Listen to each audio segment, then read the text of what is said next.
পুরা যখন শেষ রাত্রে ওঠে বা বুড়ি যখন শেষ রাত্রে ওঠে আর উপর দিকে তাকায় বলে কিছুই নাই, তারপরও হাত তুললাম, আল্লাহ বলে কিছু নাই তারপরও হাত তুললি, তোকে এই মুহূর্তে এরকম নিষ্পাপ করলাম যেরকম তোর মা তোকে এই মুহূর্তে জন্ম দিল। যদি বুড়া বয়সে উঠায় হাত, উঠে এতটুক বলে কিছুই নাই, তারপরও হাত তুললাম, তারপরও কিছুই নাই, আছে নাকি বুড়ার কাছে কিছু আছে? কিছুই নাই, কিছুই নেই, তারপর হাত তুললাম তোমার কাছে, খালি ফেরত দিও না। বস এতটুক বলতে দেরি, নিষ্পাপ হইতে দেরি হয় না। আপনি জানেন না আপনার সাথে আমার সাথে আল্লাহর সাথে কি মহব্বত? জানেন? জানেনই না, ঠিক না? আল্লাহ বলবেন কোত্থেকে? জানেনই তো না, ঠিক না? জানতেও তো চাই না, ঠিক না? হক্কানি আলেমদের কাছে আসেন, আল্লাহওয়ালাদের কাছে আসেন, পাবেন, জানতে পারবেন। উলামা একমত হবে কিনা জানি না আমি, কিন্তু আমার মন বলে, আমার পুরা তালাশ করা বলে, এলেম তো বলতে পারবো না, তালাশ করা যা পাইছি এটা বলে, আমাদেরকে অল্প বয়স কেন দিলেন জানেন? 60-70 বছর আমাদের বয়স, ঠিক না? সত্য তো? কিন্তু সামনে তো পাওয়া যায় কাউকে 900 দিছেন, 950 দিছেন, 1000 দিছেন, ঠিক না? আমাদেরকে তো কম দিলেন কেন? আমাদেরকে ভালোবাসে, এই জন্য ভালোবাসার পাত্রকে বেশি খাটাইতে চায় না কেউ। বাপ চায় না সন্তান খাটুক, আমি কামায়া দিয়া যাব, বৈশা বৈশা খাবে। আল্লাহও চায় না এরা বেশি খাটুক, যত বেশি থাকবে বেশি খাটতে হবে না, খাটতে হবে না। আল্লাহ বেশি খাটুক এটা চায় না, আল্লাহ আমাদেরকে ভালোবাসে, এই জন্য 60-70 দিছে। আমি তো আল্লাহর ভালোবাসা দেখতে যায়া আমার মাঝে মাঝে মনে হয় যে আল্লাহ এইটাও মনে হয় বেশি দিছে। আল্লাহ মনে হয় চাইছিল এই উম্মত জমিনে পা রাখবে আর উল্টা সিধা জান্নাতে চলে যাবে। আমার বন্দা আর আমার বন্ধুর উম্মত, আমার বন্দা আর আমার বন্ধুর, আমরা কার উম্মত? কার নাম কি? মুহাম্মাদুর সাল্লাল্লাহু আলাইহি ওয়াসাল্লাম, বন্ধুর উম্মত। এই জন্যই তো হাতে বাইছা বাইছা আলাদা করছেন, হুয়াজ তাবাকুম, আমাদেরকে হাতে ছাইটা ছাইটা বাইছা বাইছা, বাইছা বাইছা বোঝেন? ফল কিনতে যায় যেরকম নিজে টিপা টিপা তারপরে নেন, আল্লাহ আমাদেরকে বাইসা বাইসা, আমাকে বাঁচতে যায় না জানি কত কুটি বাইসা তারপরে আমারে আলাদা করছে। হুয়াজ তাবাক, আবার শুধু বাঁচেন নাই, বাইসা আবার লেবেল লাগাইছেন, কোথাও মিলা না যায়, খায়রা উম্মতের লেবেল লাগাইছেন, তোমার চেয়ে উত্তম উম্মত। আল্লাহ রাজি জিগে এমন করলেন কেন? তোমাকে পাঠাবো, তুমি যাবে না, উখরিজাত লিন্নাস, তোমাকে পাঠাবো, তুমি যাবে না। আল্লাহ আমাকে কেন পাঠাবেন? রাইখা দেন না, লেবেল লাগাইছেন, আরতি আর দরকারটা কি? বাছাই করছেন, লেবেল লাগাইছেন, রাইখা দেন না, এখান থেকেই জান্নাতে পাঠায়া দিয়েন। আল্লাহ বলে না না, তোমাকে পাঠাবো, একটা কাজ আছে। কি কাজ? শুহাদা আলান নাস, কিয়ামতের দিন আমার পাশে, আমার পক্ষে সাক্ষী হিসাবে তোমাকে দাঁড় করাবো। এই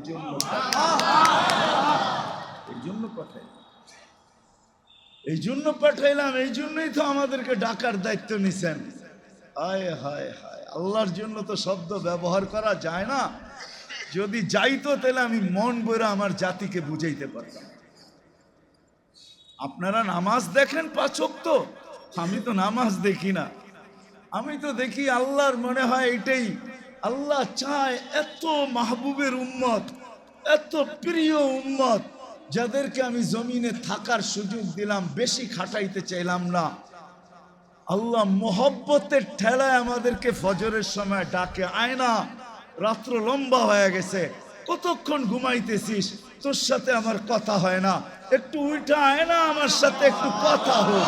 আল মুসাল্লি ইউনাজি রাব্বা, এই হাদিস আমাকে বুঝায়, আয় না আমার সাথে একটু কথা বলায়, উঠায় ঘুমাইতে, একটু কথা বল। আল্লাহ কথা বলার জন্য আমাদেরকে ডাকে, নামাজের জন্য না। এটা তো একটা বাহানা আমার মনে হয়। আবার যখন জোহর হয় তো লম্বা সময় হয়ে গেছে, আয় আবার একটু কথা বলি।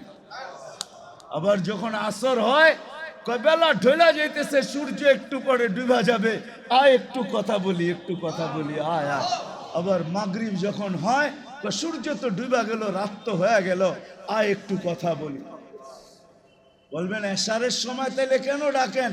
আমার মনে হয় এই জন্য ডাকেন যে এখনই তো ঘুমায় যাবি, আবার ফজরে কথা হবে, আয় একটু ঘুমের আগে কথাবার্তা বইলা ঘুমাইয়া, কথা বইলা ঘুমাইয়া। এই জন্য ডেলি 5 বার ডাকে। মানে বুঝাইতে পারি না, জীবনটাকে সুরক্ষিত করা যেত। যেই জীবনের যে স্তরে থাকি, দুনিয়ার যে অবস্থানে থাকি, দুনিয়ার যে পজিশনে থাকি, দুনিয়ার যে বংশের হই আর গোত্রের হই, পাশার হই আর বর্ণের হই, কসম খোদার উদ্দেশ্য এই ছোট জীবনটাকে সুরক্ষিত করা, আর কোনো উদ্দেশ্য নেই, সুরক্ষিত করাই উদ্দেশ্য। আমি কথার শেষ জায়গায় চলে আসছি, 7:15 বেজে গেছে, শেষ জায়গায় চলে আসছি, জীবনটা সুরক্ষিত করা। কিন্তু সুরক্ষিত কিভাবে করব? কিভাবে করব সুরক্ষিত? কিভাবে করব? আমি হারায় যাইতে পারি, কেননা আমার পিছনে 2 জন লাগা আছে। যার সামনে পিছে দুশ্মন থাকে, সে যেই কোনো মুহূর্তে হারাইতে পারে, ক্ষতিগ্রস্ত হইতে পারে, হারায় যাইতে পারে, কোনো অ্যাক্সিডেন্ট হইতে পারে। হয় হয় সত্য তো বুঝতেছেন তো, আমাদের আগে পিছে দুশ্মন আছে, কিভাবে সুরক্ষিত করবে? সে তো সারাদিন দুশ্মন নিয়ে কাঁপবে, ভাববে, সে সুরক্ষিত করবে কিভাবে? কেননা একটা হলো শয়তান আমাদের সামনে দুশ্মন, আরেকটা হলো আমাদের ভিতরে আমাদের মনটাও আমাদের দুশ্মন। মানেন? নাহলে শয়তানের পিসাবকে কন্যা বন্দরের মানুষ না আপনারা? হ্যাঁ, শয়তানের দুশ্মনকে, আরে পীরকে, হ্যাঁ আমাদের ভিতরে আছে না নাই? তার মন তাকে বিতাড়িত করছে, ঠিক না? তার মন তাকে বুঝাইছে কি করে সেজদা করবি, তুই না আগুনের তৈরি, এটা মাটির তৈরি, তুই জ্বালাইলে ঝামাও হয়ে যায়, তুই জ্বালায়া দিলে ইটও হয়ে যায়, তুই জ্বালায়া দিলে ছাইও হয়ে যায়, তুই কি করে এটা সেজদা করিস? তো মনের পট্টিতে চলে আসছে, আর আল্লাহর সামনে দাঁড়ায় বলছে আসজুদু লিমা খালাকতা তিনা, মাটি দিয়ে বানাইছেন ওরে আমি সেজদা করব? আল্লাহ বলছে তোর যুক্তি কি, না করার যুক্তি কি? কানা খায়রুম মিনহু, আমি আর চেয়ে উত্তম। আল্লাহ বিতাড়িত করার পরে কি বলছে? এদের লিগা আমি বিতাড়িত, 1,85,000 বৎসরের ইবাদত জলাঞ্জলি, 60টা পিএইচডি ডিগ্রি পানিতে মিশা গেল। 60টা পিএইচডি ডিগ্রি ছিল শয়তানের। আবেদ, জাহেদ, আরেফ, তাকি, ওয়ালি, খাজেন, আজাজিল, সপ্তম আকাশের ফেরেশতারা আজাজিল নামে ডাকত। অফিল আরশি মকতুবুন ইবলিস, আরশে ইবলিস লেখা ছিল, নিচে দিয়া কারণও লেখা ছিল, ওয়াহুয়া গাফিলুন আন আকিবাতিহি, শেষ পরিণামের ব্যাপারে সে উদাসীন ছিল। সে ভাবছিল আমি টপে চলে গেছি, টপে। টপ বুঝেন না? হ্যাঁ, আবার ফুল রাখার টপ বুঝেন না, কিন্তু আমি খুব উপরে চলে গেছি, আর নিচে কেউ আমাকে নিয়ে আসতে পারবে না। সে ভাবতে ছিল আমি টপে চলে গেছি। তো শয়তান বলছে লা উগবিয়ান্না ইবাদাকা আজমাইন, যাদের জন্য আমি বিতাড়িত, একটাকেও জান্নাতে যেতে দিব না। তো সে আমাদের সামনে আছে, নফস আমাদের পিছনে ভিতরে আছে। সুরক্ষিত করব কিভাবে? তো আল্লাহ এক সহজ পদ্ধতি দিয়া মুহাম্মদুর রাসূলুল্লাহ সাল্লাল্লাহু আলাইহি ওয়াসাল্লামকে পাঠাইছেন, আর বলছেন বন্ধু যান, বন্ধু যান, আমারও মাহবুব আপনারও মাহবুব। আমি মাহবুব বানাইতে বানাইতে নিজেকে রউফ বানায় ফেলছি। রউফ আল্লাহকে, আল্লাহকে, আল্লাহ রউফ না, রউফ না, হ্যাঁ রউফ, আপনিও রউফ। আমিও মোহাব্বত করতে করতে আপনার উম্মতকে রউফ হয়ে গেছি, আমিও রহিম হয়ে গেছি। নাইলে আমি আপনার উম্মতকে এত ভালো না বাসলে, হয় যুবক একটু ভাবো, তোমাকে যৌবনের তরঙ্গে রাখার জন্য সারাদিন আল্লাহ যে সুরক্ষা করার যে চাদর আর সিস্টেমকে সেট করছে আমাদেরকে সুরক্ষিত রাখার জন্য, নাইলে জমিন বহুত আগে তলদেশে নিয়ে আনিত। লাবতালাতিল আরদু ফি বাতনিহা, জমিন বহুত আগে আমাদেরকে পেটে নিয়ে আনিত। লাগরাকাতিল বাহরু ফি কারিহা, নদী নালা সমুদ্র আমাদেরকে বাস করতে দিত না। লা আহলাকাতিল মালাইকা, ফেরেশতা বহুত আগে আমাদেরকে ধ্বংস করে ফেলতো। বিশ্বাস যদি না হয় আমার সাথে চলেন, শত ধ্বংস স্তূপ এখনো আমি দুনিয়ার বুকে আপনাদেরকে সচক্ষে দেখায় দিব। আমি ঘুরতে ঘুরতে আমার ভিতরটা ঝাঁঝরা হয়ে গেছে, আমি দেখতে দেখতে আমার ভিতরটা সব কি হয়েছে আল্লাহই জানে। আমি এগুলা সব সচক্ষে দেখছি বা এখনো দেখতেছি। সফরে গেলে আমি এগুলোই সফর করি। কোরআনের এরকম কোন ধ্বংসস্তূপ নাই আমার এই দুই চোখ না দেখছে। হ্যাঁ, কিছু না কিছু তো দাগ এখানে লাগছে না লাগে নাই? হ্যাঁ, কি দুনিয়ার কোনো জায়গা নাই যেখানে নবীদের জায়গা চিহ্নিত আছে? বন্দরের মানুষ রাগ হয়েন না, আল্লাহ ওয়ালাদের দরবারে গেলে যদি কিছু পাওয়া যায়, তাহলে নবীদের নির্দিষ্ট জায়গায় গেলে কিছু পাওয়া যায় না? আমি তাহদিসে নেয়ামত বলতেছি, অহংকার করলে যেন আল্লাহ মাফ করে। জমিনে এরকম কোন নবীদের চিহ্ন আছে, আলহামদুলিল্লাহ সুম্মা আলহামদুলিল্লাহ, আমি দেখি না, কম আছে। আল্লাহ আমাকে চোখে দেখাইছে, ওই জায়গায় আমি গেছি। ওই জায়গায় যা চলেন একটা শুনাই দেই।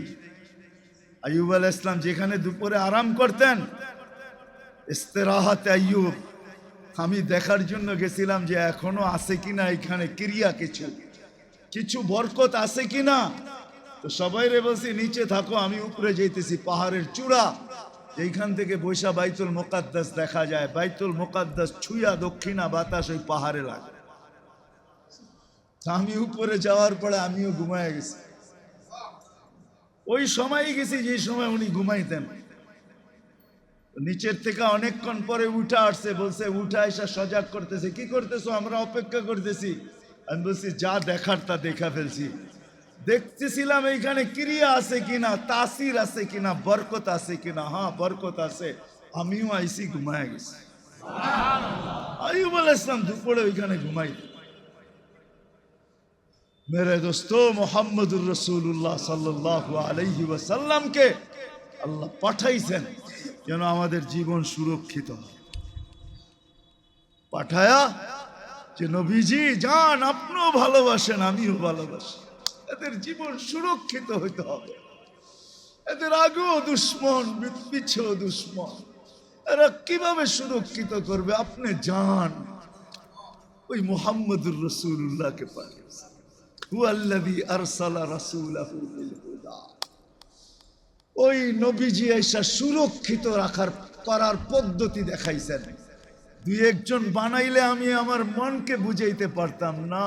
না না না না, ১৬ লক্ষ মডেল তৈরি করছেন, ১৬ লক্ষ। সাহাবা কতজন? হ্যাঁ, দুই একজন বললে না, আপনি বলতেন কি তৈরি করছে, ঠিক না? এটা মানবো না তাইলে সন্দেহ ছিল।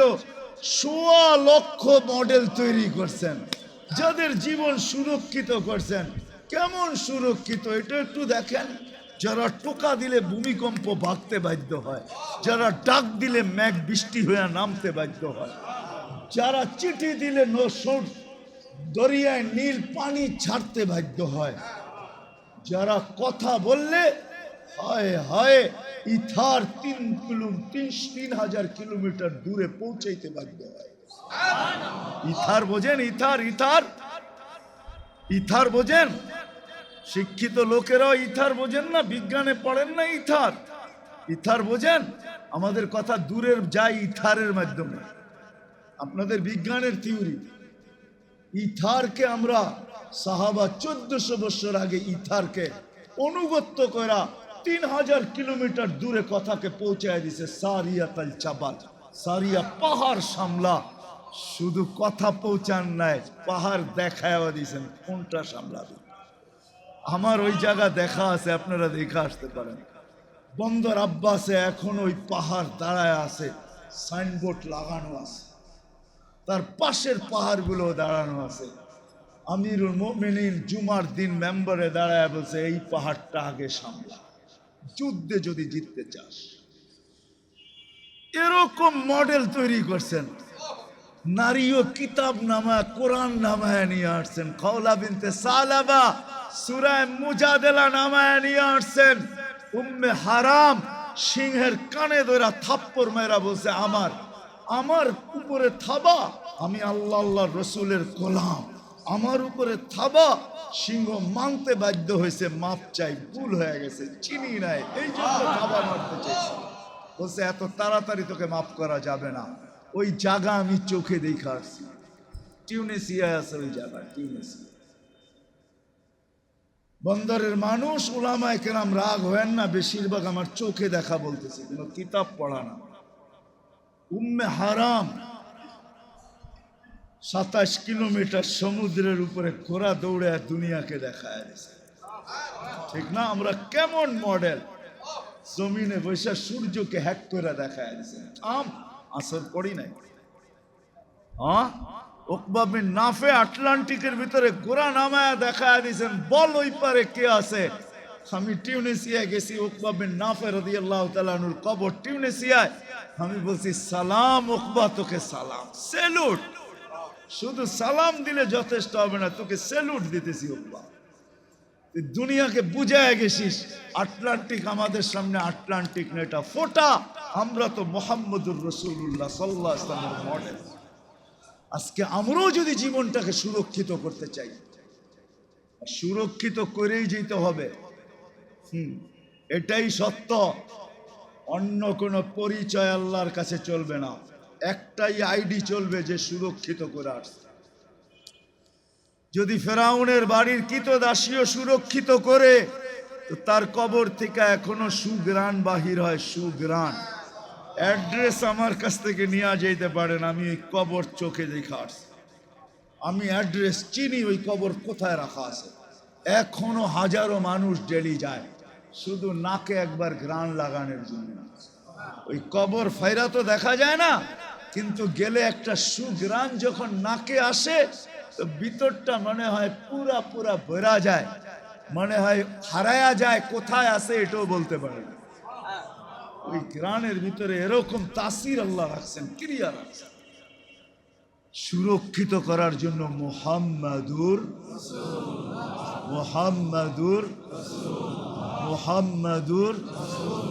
সাল্লাল্লাহু আলাইহি ওয়াসাল্লাম, যেটাকে বলা যায় ওনার লাইফ স্টাইল, ওনার জিন্দেগি, ওনার মতো খাওয়া, ওনার মতো শোয়া, ওনার মতো চলা, ওনার মতো ফিরা, একটাও যদি জীবনের সঙ্গী বানাইতে পারি, একটা, আর এটা যদি আল্লাহর কাছে গ্রহণযোগ্যতা পায়, তাইলে এক আইডিয়াল, এক আল্লাহর রসুলের আদর্শ, এক আল্লাহর রসুলের সুন্নাত আপনাকে আমাকে জান্নাতে নিবে, এতে কোনো সন্দেহ নেই। যদি ঈমান থাকে, জাররাও যদি থাকে, এক সুন্নাত জান্নাতে নিবে। তাহলে আল্লাহ রসুল কেন বলবে, মান তামাসসাকা সুন্নতি ইনদা ফাসাদি উম্মতি ফালাহু আজরু মিয়াতি শাহ। এই জন্য আল্লাহর রসুলের আদর্শ শিখেন। যদি বলেন কাদের কাছে রাখা আছে, হক্কানি আলেমদের কাছে রাখা আছে। একটা জিনিসও হারায়া যায় না, এমনকি গাদার নামও হারায়া যায় না। গাদার নাম, ছাগলের নাম, তলোয়ারের নাম, উটের নাম, কোরআন নাম, পোশাকের নাম, টুপির নাম, আল্লাহ রসুলের কোন জিনিসের নাম পর্যন্ত হারায় নাই। জিন্দিগি হারাবে করতে না, আল্লাহ তো ওয়াদা করছে, বন্ধু আপনার জীবন হারাইতে দিবেন। এই জন্য সবার কাছে দরখাস্ত, হক্কানি আলেমদের কাছ থেকে আল্লাহ রসুলের জিন্দেগি শিখবো তো? হ্যাঁ, পাক্কা? হ্যাঁ।